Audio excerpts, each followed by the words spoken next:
पाकिस्तान ने भारत से राष्ट्रीय सुरक्षा सलाहकार स्तर के बातचीत को रद्द करने के फैसले के बाद बड़ा सवाल है कि यहां से भारत और पाकिस्तान के रिश्ते कहां जाते हैं। ठीक 1 साल पहले लगभग इसी तरह दोनों देशों के बीच विदेश सचिवों की बातचीत रद्द हो गई थी।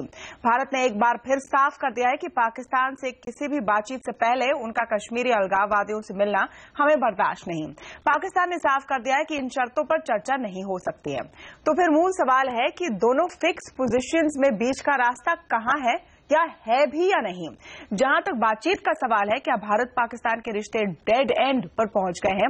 इस पर चर्चा करने के लिए हमारे साथ आज जुड़े हैं बीजेपी के प्रवक्ता संबित पात्रा, कांग्रेस के नेता राजीव त्यागी, पूर्व डिप्लोमेट जी पार्थसारथी और तक्षशिला इंस्टीट्यूट के रिसर्च फेलो प्रणय कोटस्थने। स्वागत है आप सबका। पार्थसारथी जी, आपसे शुरू करेंगे। किस तरह से बात यहां आगे बढ़ सकती है और इतने सालों में पाकिस्तान और भारत के बीच में बातचीत 1 कदम आगे 2 कदम पीछे तो रहा ही है, लेकिन क्या इतने फिक्स पोजीशंस पहले दिखे हैं? देखिए, सबसे पहले हमें पाकिस्तानी की अंदरूनी समस्याएं हैं, जो अंदरूनी राजनीति है, उस पर हमें कुछ ध्यान देना पड़ेगा। इसका डायरेक्टली जवाब तो नहीं आएगा। पिछले 6 महीनों से पाकिस्तान में सेनाध्यक्ष और प्रधानमंत्री के बीच गहरे मतभेद आ गए हैं।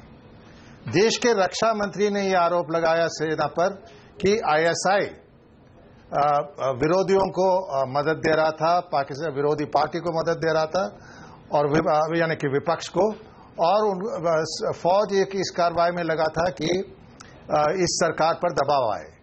ये देश के रक्षा मंत्री ख्वाजा आसिफ का बयान है। इसके अलावा उनका जो पर्यावरण मंत्री है, एनवायरनमेंट मिनिस्टर, उन्होंने भी एक ऐसे बयान दिया जिसमें उन्होंने कहा कि आईएसआई के जो अध्यक्ष थे जनरल जाहिरुल इस्लाम, उन्होंने विपक्ष के लोगों को बोला कि प्रयास करते रहें इस सरकार पर दबाव रखने के लिए। इस तरह के गहरे मतभेद अब सार्वजनिक हो गए हैं जी। तो जो भी समझौता उफा में हुआ उसका खिलाफ फौज ने किया। फौज ने पब्लिक को भी जागृत किया और फौज उकसाया, और नवाज शरीफ सरकार दबाव में आ गई। आते ही उन्होंने किया क्या, जो करना स्वाभाविक था, कदम उठाएं जिससे ये इस बातचीत की प्रक्रिया पे बाधाएं पड़े। अगर आप उफा का डिक्लेरेशन देखें तो साफ है उसमें कि सिर्फ चर्चा राष्ट्रीय सुरक्षा सलाहकारों के बीच आतंकवाद के मुद्दे पे होंगे, और जहां तक सीमा विवाद का सवाल है, उल्लंघन और अंतर्राष्ट्रीय सीमा का उल्लंघन का, वो बीएसएफ और फौज के अधिकारी बात करेंगे। यही समझौता था। तो उन्होंने उन पर दबाव ये आया घर में कि आपने कश्मीर का मुद्दा क्यों नहीं। बिल्कुल, ये तो साफ है कि पाकिस्तान ने ये टॉक सैबोटाज करने की कोशिश की है और कर भी चुके हैं। और हमें ये भी समझना चाहिए कि इसे करने के लिए उनके अंदरूनी मजबूरियां क्या थी। दूसरी बात दूसरी बात मैं ये कह रहा हूं कि इस तरह के जो कार्रवाई होते हैं उनके तरफ से, ये पहले भी हुआ है, बातचीत पहले भी स्थगित हुए हैं। तो मैं नहीं समझता हूं कि एक फुल स्टॉप में पहुंच गए हैं। डीजीएमओस का मीटिंग है, बीएसएफ का मीटिंग है, और अब भी मिल रहे हैं फौजी सीमा पर। तो ये सोचना कि ये एक फुल स्टॉप बन गया है, नहीं, सेमीकोलन जरूर है। हाँ, फुल स्टॉप और सेमीकोलन एक कल डे सैक या डेड एंड की इसलिए बात कर रहे हैं प्रणय, क्योंकि यहाँ पर जो डीजीएमओ की मुलाकात होगी, बीएसएफ की मुलाकात होगी उन लेवल्स पर, लेकिन एक दोनों सरकारों के बीच में जो एंगेजमेंट है, ये दोनों पोजीशंस को बनाए हुए कैसे हो सकती है? जी हाँ जी, तमन्ना, मुझे तो लगता है जो हुआ है बहुत ठीक हुआ है। हमें ये पाकिस्तान से बात करने का जो पागलपन या जो भूत सवार है उससे दूर हटना पड़ेगा। मुझे लगता है कि भारत की पाकिस्तान पॉलिसी यही होनी चाहिए कि हमें आर्थिक बढ़ोतरी चाहिए और हमें अपने देश को एकजुट रखना है। जब तक हम लोग वह रखेंगे तो हम दोनों देशों के बीच इतना फर्क बढ़ जाएगा कि जब नेक्स्ट टाइम हम नेगोशिएशन करेंगे तो हमारा स्तर बहुत अच्छा होगा उस मामले में। तो मुझे नहीं लगता कि हमें जैसे बहुत अच्छा कहा था सुषमा स्वराज जी ने कल अपने वक्तव्य में कि ना तो ये पहली बार हुआ है ना तो ये आखिरी बार होगा। तो ये ठीक हुआ, NSA बात नहीं हुई तो इससे भारत को कोई ज्यादा नुकसान नहीं है।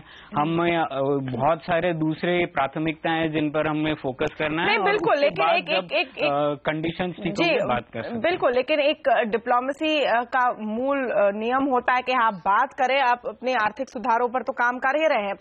संबित पात्रा, अगर देखें कि पूरी तरह से कैसे चीजें रोल आउट हुई है, एक जो मकसद नजर आ रहा था भारत और पाकिस्तान दोनों में, एक तरह से आप कह सकते हैं कि ये कंपटीशन था कि टॉक्स हट जाए, ये तो पता चल रहा था कि नहीं होने वाली है, लेकिन हम ना देखे विलेन के हमने टॉक्स तोड़ी है।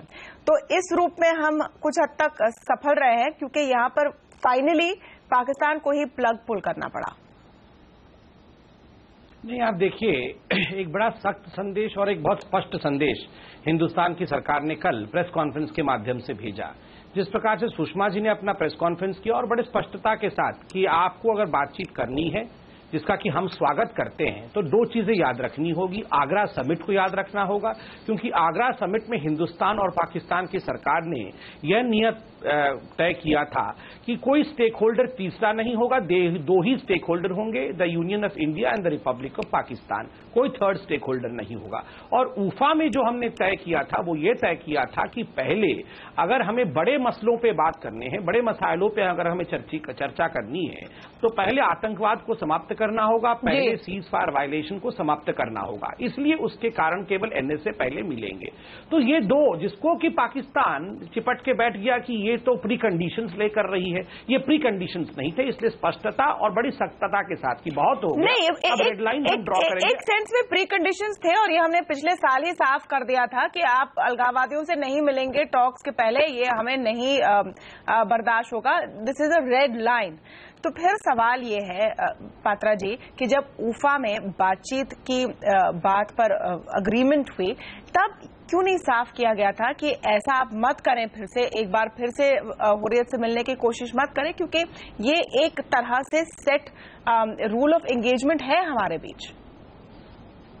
देखिए, दो चीज याद रखिए। पहली बात तो सुषमा जी ने इसका उत्तर दिया और कहा कि इसको बार बार मेंशन करने की आवश्यकता इसलिए नहीं है क्योंकि शिमला एग्रीमेंट का जो स्पिरिट है वो यही स्थापित करता है कि किसी और से आप एंगेज करेंगे नहीं, आप केवल हिंदुस्तान की सरकार से एंगेज करेंगे, और हिंदुस्तान की सरकार पाकिस्तान से किसी थर्ड एजेंट से एंगेज नहीं करेगी, वो केवल पाकिस्तान के सरकार से एंगेज करेगी। This is taken for granted because ये बहुत पहले ही शिमला एग्रीमेंट में है। दूसरी बात है कि इस सरकार ने, आपको याद होगा परसों जब खलीलुल्लाह साहब जो कि उनके MA के स्पोक्स पर्सन है, उन्होंने अपना विषय रखा था, तो उन्होंने कहा था ये हुर्रियत से मिलना तो एक कॉमन प्रैक्टिस है, तो क्या हो गया जो शिमला एग्रीमेंट है, मगर एक कॉमन प्रैक्टिस के अंतर्गत हम मिलते हैं। मगर इस सरकार ने पहले ही दिन जब मोदी जी का शपथ ग्रहण था और नवाज शरीफ हिंदुस्तान आए थे, उसी दिन स्पष्ट कर दिया था कि नहीं, आप सेपरेटिस्ट से नहीं मिल सकते हैं, क्योंकि ये सरकार अलाउ नहीं करेगी। जो कॉमन प्रैक्टिस था, आप याद रखिए, कई बार कॉमन प्रैक्टिस चले आता है, मगर अगर जो एक सख्त सरकार आई है वो कॉमन प्रैक्टिस को नहीं होने देती है। नहीं, बिल्कुल आपने बिल्कुल, आप लोग इस सरकार ने, हमारी सरकार ने रेड लाइन ड्रॉ की है, इस पर हम डटे हुए हैं, लेकिन आगे बात कैसे होगी ये फिर सवाल उठेगा। राजीव त्यागी जी, क्या आप इस केस में सरकार को क्रेडिट देंगे जो एक पोजीशन ली उस पर हम डटे हुए हैं? स्पष्टतया कोई क्रेडिट नहीं बनता है, बहुत स्पष्ट कहना चाहूंगा। हालांकि मैं विपक्ष में रहने के बाद भी अगर अपने विपक्षियों की अच्छी बात होती है तो उनको अच्छा कह देता हूं। उसके बहुत बेहतर कारण है मेरे पास, और 3 कारण है मेरे पास इसके लिए। सबसे पहला कारण तो यह है कि जिस दिन से मोदी जी ने अपने शपथ ग्रहण समारोह में नवाज शरीफ साहब को बुलाने का काम किया, तब से लेकर आज तक कश्मीर उबलने का काम हो रहा है, और PDP और BJP के गठबंधन की सरकार आने के बाद कश्मीर में रोज ISIS के झंडे और पाकिस्तान के झंडे दिखाए जा रहे हैं, जो चिंता का विषय है। और जिस तरह से soft policy Bharatiya Janata party की सरकार ने और PDP ने मसरत आलम के मामले में रखी, उससे सेपरेटिस्ट लीडर को लगा कहीं ना कहीं सरकार सॉफ्ट है, और इसी वजह से पाकिस्तान का यूथ, जो थोड़ा पाकिस्तान का यूथ और कुछ थोड़ा सा ISI और कुछ कश्मीर के जो लोग बाग हैं, उन लोगों ने मिलकर के इस हालात का फायदा उठाने का काम किया। लेकिन आप सॉफ्ट पॉलिसी, राजीव त्यागी, आप सॉफ्ट पॉलिसी कैसे कह सकते हैं जब यहां पर टॉक्स एक बार फिर ठीक 1 साल बाद टूट गए हैं, क्योंकि भारत सरकार की पॉलिसी बहुत ही रिजिड, कुछ लोग कहेंगे रही है। सॉफ्ट तो आप एक्सट्रीम कह रहे हैं। तमन्ना जी एक बात बताइए, देखिए कोई भी चीज आप बात करेंगे तो सर्टेन आंकड़ों के ऊपर आप बात करेंगे। 2004 में जब भारतीय जनता पार्टी की सरकार थी और कांग्रेस पार्टी की सरकार आई थी तो उस वक्त के आंकड़े देखें तो 2565 घटनाएं हुई, आतंकी घटनाएं कश्मीर में, और 1964 लोगों की मौत हुई। 2013 में जब हमारी सरकार थी, कांग्रेस पार्टी की सरकार थी, तो कश्मीर में 220 आतंकी घटनाएं, सुन लीजिए प्लीज, सुन लीजिए, 220 घटनाएं हुई और 102 लोगों की मौत हुई। तो हमने कश्मीर को सेटल डाउन करने का काम किया, हमने कश्मीर के लोगों को पीस देने का काम किया। ये हमारे प्रयास थे, भले हम हार गए चुनाव में, कि कश्मीर में करीब 70% लोगों ने मताधिकार का प्रयोग किया। देखिए सरकार की एक गलत पॉलिसी ये रही कि जिन सेपरेटिस्ट लीडर को, जिन अलगाववादी नेताओं को हमने डस्टबिन में डालने का काम किया, वो जिनकी तरह से निकल करके बाहर आ रहे हैं और रोज अपने वक्तव्य देने का काम कर रहे हैं। नहीं तो आप कह रहे हैं कि मिलने देना चाहिए था, आप कह रहे मिलने देना चाहिए था, तो डस्टबिन में ही रहते, क्योंकि आप लोगों ने तो फ्री हैंड दे रखा था। जी देखिए सुनिए, अगर कश्मीर समस्या का समाधान जो है निश्चित रूप से शिमला समझौते के अकॉर्ड में अगर आप जाएंगे तो उसमें पाएंगे कि 2 देश बात कर सकते हैं और तीसरी कोई ताकत उसमें नहीं होगी। अभी मेरे मित्र ने आगरा समिट की बात की। आगरा समिट जब हुआ उसके बाद मुशर्रफ साहब ने समिट करने के बाद कारगिल करने का काम किया। इधर नवाज शरीफ साहब को मोदी जी ने बुलाया तो उन्होंने निश्चित रूप से आतंकवादी घटनाएं बढ़ाने का काम किया और ये ऑफिशियल रिकॉर्ड है सरकार का कि पॉइंट ये है कि 800 से ऊपर अतिक्रमण की सीमाओं पे अतिक्रमण की वारदात हो चुकी है पाकिस्तान की तरफ से। नो डाउट अबाउट दैट, लेकिन हम टॉक्स की बात कर रहे हैं। क्यों टॉक कर रही है? कांग्रेस पार्टी का मानना है टेरर और टॉक साथ नहीं हो सकते। अटैक के बाद कांग्रेस पार्टी का आपका रिस्पॉन्स और फिर एक छोटा सा ब्रेक लेंगे। अच्छा, यहाँ पर ये बात अब राजीव त्यागी भी कह रहे हैं और प्रणय कोटसने भी कह रहे हैं। प्रणय कोटसने का तो कहना है कि पाकिस्तान से बात करने का ये पागलपन हम भूल जाएं, टॉक्स करें ही क्यों फिर? देखिए, नंबर 1 मैं पहले जवाब दूं। मैं कांग्रेस के तमाम अभी के हाल फिलहाल के प्रेस कॉन्फ्रेंसेस को बड़े ध्यान से सुना हूं। 4 दिन पहले उन्होंने एक प्रेस कॉन्फ्रेंस में पूछा कि आखिरकार हिंदुस्तान की विदेश नीति को कौन बना रहा है, पीएमओ, पीएम या फिर रॉ बना रहा है। ठीक उसी प्रकार जिस प्रकार पाकिस्तान ने यह सवाल हिंदुस्तान से पूछा है कि बलूचिस्तान में पूरी चीजें कौन बना रहा है, रॉ बना रहा है या हिंदुस्तान की सरकार बना रही है। दूसरा, पाकिस्तान ने कहा Indian foreign policy is confused. Congress 3 दिन से प्रेस कॉन्फ्रेंस के माध्यम से कह रही है कि इंडियन फॉरेन पॉलिसी क्या पॉइंट है आपका समृद्ध? तीसरा, पाकिस्तान, मैं कंप्लीट कर दूं, मैंने बहुत देर तक राजीव को सुना। नहीं, लेकिन अगर आप पॉइंट पर आ सके प्लीज, आप क्या प्रीमाइस रखना चाह रहे हैं? तीसरी बात, पाकिस्तान ने कल प्रेस कॉन्फ्रेंस में कहा कि ऊफा का जो रेजोल्यूशन है वो उचित नहीं है, उसमें कहीं भी कंडीशन नहीं है। कांग्रेस के भी कल मनीष तिवारी ने कहा कि ऊफा में मैं पाकिस्तान और कांग्रेस के वॉइस में कॉन्करेंस देखता हूं और मैं कांग्रेस को जवाब तक नहीं देना चाहता। जो पाकिस्तान की आवाज में कहता है उसको हिंदुस्तान की जनता जवाब देगी। एक मिनट, एक अच्छा स्पिन है, I have to take a break, लेकिन एक ब्रेक लेके हम वापस इस पर लौटेंगे। संबित, आपके इस लेकिन इस कंकरेंस में प्रॉब्लम ये है कि अगर सरकार की विदेश नीति को कोई भी क्वेश्चन करेगा, आप कहेंगे कि पाकिस्तान की लाइन पैरट कर रहा है, यानी क्वेश्चन करने का हक खत्म। इस पर हम लौटेंगे एक ब्रेक के बाद।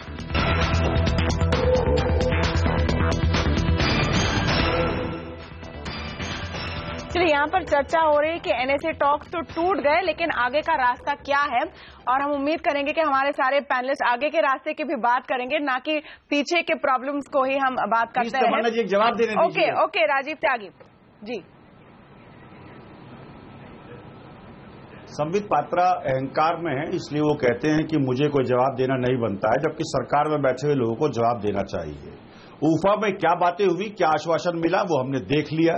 सरकार को किस तरह से एनएसए टॉक्स को कॉल ऑफ करना पड़ा या पाकिस्तान को कॉल ऑफ करना, और दोनों तरफ से कहीं भी बातचीत होने का काम नहीं हुआ। मैं ये कहना चाहूंगा कि हमारे निर्दोष नागरिक मरते रहेंगे आतंकवाद की घटनाओं पे और हम टॉक करते रहेंगे तो देश इसको बर्दाश्त नहीं करेगा। प्रधानमंत्री महोदय ने कहा था कि हम लाल आंखों से बात हमें पाकिस्तान से करना चाहिए और 56 इंच का सीना दिखाने का काम किया था, शायद वो 5.6 इंच का हो गया है। तो मेरा मानना यह है कि प्रधानमंत्री महोदय को त्यागी जी पाकिस्तान पे होल्ड की पॉलिसी अपनानी चाहिए। होल्ड की पॉलिसी आप कह रहे हैं फ्रीज करें। Okay, I have to get the others in. पे ध्यान देना। ओके, संबित पात्रा और राजीव त्यागी, आपके आपसी इसमें जी पार्थ सारथी जी। ओके, लास्ट सेंटेंस, आप बाकी शो है। ओके, क्योंकि आपका चैनल जो है, देखिए आपका चैनल एक आर्थिक चैनल है। सरकार के पास आर्थिक रूप से बताने के लिए कुछ नहीं है, महंगाई के फ्रंट पे बताने के लिए कुछ नहीं, तो बीच बीच में पाकिस्तान जितना परेशान तो पाकिस्तान भी नहीं हो रहा है जितना परेशान कांग्रेस नजर आ रही है। ओके, नो बीच में मत बोलिए जी पार्थ सारथी, दूसरों को भी आप लोग बात करने दीजिए, नजर आ रहे हैं, दूसरों को भी बात करने दीजिए। तो सरताज अजीज नहीं हो रहे हैं। Time out, time out, BJP Congress time out, BJP Congress time out. जी पार्थ सारथी जी, मेरा आपसे सवाल है, एक मिनट, एक सवाल जो मैं संबित से पूछने की कोशिश कर रही थी, मेरा आपसे सवाल है कि परसेप्शन बैटल में क्या भारत आगे बढ़ा है इस रूप से कि अमेरिका का भी इस पर रिस्पांस आया है कि हम बहुत ही निराश है कि टॉक्स टूट गए, कहीं ना कहीं अमेरिकी प्रेशर है बात करने पर, और इस परसेप्शन बैटल में कम से कम हम क्या आगे पॉइंट बनाने में सक्सेसफुल रहे कि टॉक्स उन्होंने तोड़े, हमने नहीं तोड़े?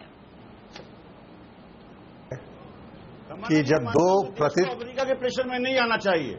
पार्थ सारथी जी को जवाब देने दीजिए। जी, मैं ये रिक्वेस्ट करूंगा कि जो राजनीतिक मतभेद हो वो अपने बीच रखिए, मुझे बोलने दीजिए।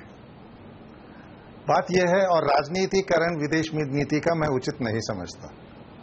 दूसरी बात यह, क्योंकि राजनीति विदेश नीति आम सहमति से बनती है, अब आम सहमति से बनती है। मेरा कहना यह है कि जब उफा में समझौता हुआ, ना नवाज शरीफ ने ना